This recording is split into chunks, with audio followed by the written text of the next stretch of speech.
Hello everyone, it's Dr. Cynthia J. Hickman, your proactive caregiver advocate.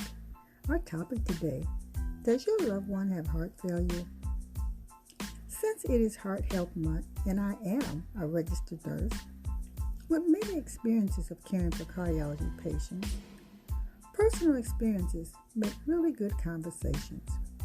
First-hand experiences are like testimonials to help others who may be going through the same health challenge and illness.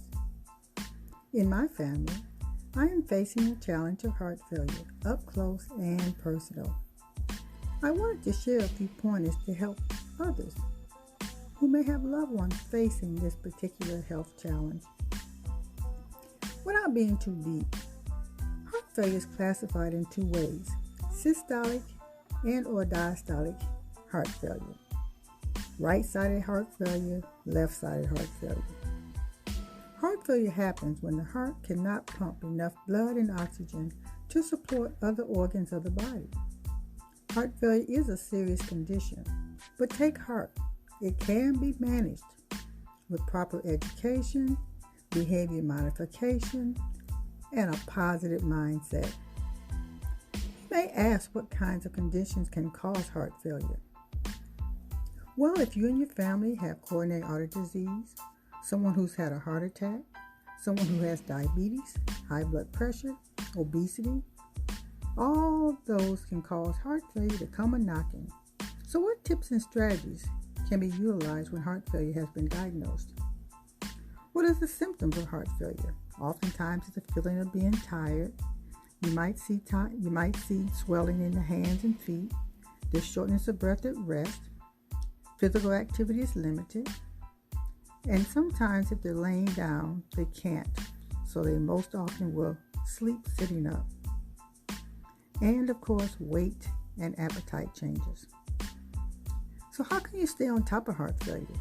The first line of business is always knowing your dry weight. Daily weights are a must with someone living with heart failure. Do it the first thing in the morning after you use the bathroom.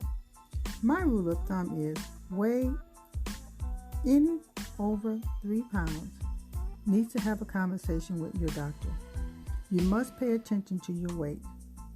You must pay attention also to your day's events and previous events, because sometimes that's an indication of how and why your weight is elevated. Ask yourself, what did you eat or drink the day before? Sometimes you must drink fewer fluids to keep exacerbations from happening. Do not forget to take any medications that are prescribed. You must also know that foods can be very problematic with heart failure. Foods that have a lot of salt, leave them alone. Yep, I said it, leave them alone. Also, your favorite spice, pay attention to those because sometimes they're also mixed with salt. Avoid alcohol, stop smoking. As your proactive caregiver advocate, I'm asking you to learn about living a healthy lifestyle. Once heart failure has been diagnosed, the chase is on to find the balance between the good and the bad of foods and fluids. Be safe, be well, and bye for now.